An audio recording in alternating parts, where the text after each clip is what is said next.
Video games based on horror movies take on many different forms, some successful, others not so much.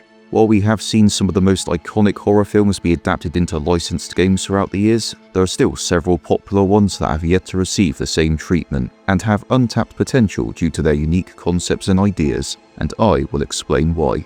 This is Stuart from Smash Jump, and I invite you to join me this Halloween season for my top picks of 5 horror movies and franchises that would make great video games. Hello, Sydney. It's one of the most obvious choices, but somehow the Scream franchise has never had a video game.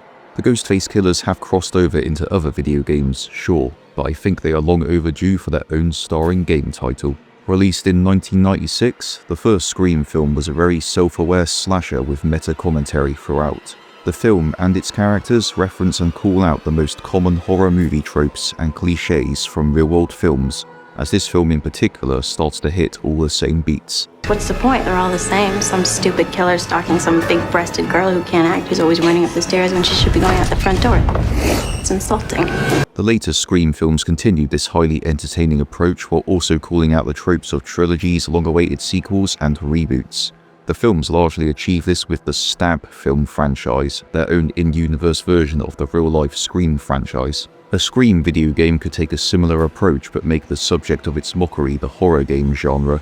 A comedic survival horror game where you play as an original character or one from the films, caught up in a murder mystery and unwittingly being led from point A to point B in the small town of Woodsboro. Frequent encounters with the Ghostface Killer, or killers, will keep you on your toes as they seek to end you and anyone who stands in their way. The Ghostface Killers, whose true identities are game developers seeking inspiration for a Stab tie-in game, could enforce tropes and video game logic as part of their scheme, like purposefully preventing themselves from entering certain safe areas, placing conveniently located supplies around the environment, and creating complex puzzles for their protagonists to solve. It would no doubt be one of the funniest yet still scary video games ever made if it keeps the signature humor of the Scream franchise, only in a completely different medium this time around. Where we're going, we won't need eyes to see. Event Horizon wasn't a very popular film with critics when it first released in 1997, but time has looked upon it more favourably in recent years, and it has gained a cult following. For good reason too, as it is a very compelling and tense sci-fi horror with a fascinating premise. When the titular Event Horizon, a starship capable of travelling between wormholes, mysteriously vanishes on its maiden voyage, and later returns emitting a distress signal, a rescue team and the starship's chief designer move in to investigate, only to discover that the Event Horizon has been tainted by unspeakable horrors that led to a massacre amongst the original crew. It is later revealed that the starship had travelled through a wormhole to a dimension of pure malice and evil. Those whose mental states succumb to vicious hallucinations of their own personal demons, inflicted by the very presence of the ship, commit acts that endanger themselves or everyone else, including the already mentally unstable chief designer himself. Event Horizon as a video game would no doubt make an excellent psychological survival horror title, where your character's personal demons are exploited by a malicious atmosphere on a dark, abandoned space vessel, all the while contending with other crew members that have been driven insane, with some even out to kill you. While it has already been covered in a new comic book, a prequel revolving around the events of the ill-fated maiden voyage that led up to the film would also make an excellent video game. A sequel to the film would also work with a new cast of characters going through a similar traumatic experience. That unknown evil dimension hasn't gone anywhere after all, and there's still plenty more that could be explored with it. Just try not to gouge out your own eyes in the process as you aim to survive. The Cabin in the Woods is an absolute riot of a movie and a whimsical celebration of the horror genre. Released in 2011, the setup to this film is familiar at first but quickly transforms into something completely unexpected. To keep the world from being annihilated by dark gods, humanity has created a global organization to keep their malevolent overlords fulfilled by offering up bloodshed once a year. In the USA branch, the organization achieves this annually by luring and directing a diverse group of teenagers to a remote cabin under the guise of a brief getaway. The organization watches and waits in anticipation for their victims to inadvertently summon a deadly horror icon in their containment by tampering with any of the specific objects found in the cabin's basement associated with that monster or creature. Their latest and last group of teens, however, catch on to the whole setup and end up dooming the world in their efforts to uncover the conspiracy and survive. Just from the premise alone, The Cabin in the Woods would make a fantastic cooperative multiplayer survival horror game that encourages multiple playthroughs. With each run, your enemies will change as you undergo different summoning rituals every time. Your goal is to survive as best you can against your opponents, using whatever the environment gives you access to evade or kill your pursuers and find a way into the facility where everything is controlled. At this point, do you release all the monsters from their containment to kill everyone in the facility and deny your fate, like in the movie? Or do you make the ultimate sacrifice for the sake of the world? Implementing every monster shown or mentioned in the film and engineering their behavioral patterns would be a highly ambitious undertaking for sure, but that's where updates and continued support for this game would come in, to give it a long lifespan and keep players coming back for future playthroughs. Let's give the merman the chance he was denied in the film as well, alright guys? Oh, come on!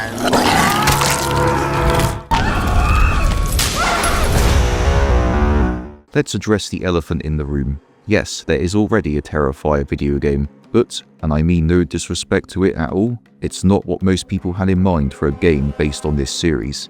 I am here to cover why Terrifier would make a great horror-focused game instead. Terrifier has established itself as the new big slasher franchise of the 21st century, and its villain, the mime-like Art the Clown, now stands among the genre's most iconic killers. Art the Clown and his sadistic antics are what make this film series so entertaining and fun to watch in my experience, and you always look forward to seeing how creative and over-the-top his next kill will be. Despite not exactly being high art, these films do attempt to have a serious story and lore too, so there is a basis for a story-focused survival horror game, with Art as your unpredictable pursuer. A pursuer who you will purposefully want to be killed by just to see how he will snuff you out, and one whom you will encounter killing other people just for the fun of it. Terrifier could also work as an asymmetrical multiplayer horror title, hopefully not following in the footsteps of failed asymmetrical games. Again, what would make this stand out is the way the Art player can go about killing his victims, using his large and varied bin-bag weapon arsenal, as well as the environment for comedic kills, all the while laughing at your expense. Hey, did you hear what I said?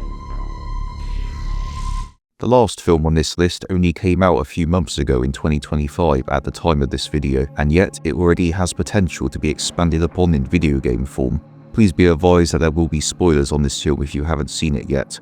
I highly recommend that you do though. In Weapons, a town goes through a great disturbance as all the children in a single school class bar one all mysteriously get up in the middle of the night and run off to an unknown location as if possessed. We eventually find out that the instigator of the whole ordeal is a strange old witch-type woman named Gladys, whose goal appears to be using the children to extend her lifespan somehow. She can brainwash and command people using some type of voodoo magic with objects that belong to them, and this is where the potential for a survival horror game comes in. In the Weapons video game, you can run, but you can't hide.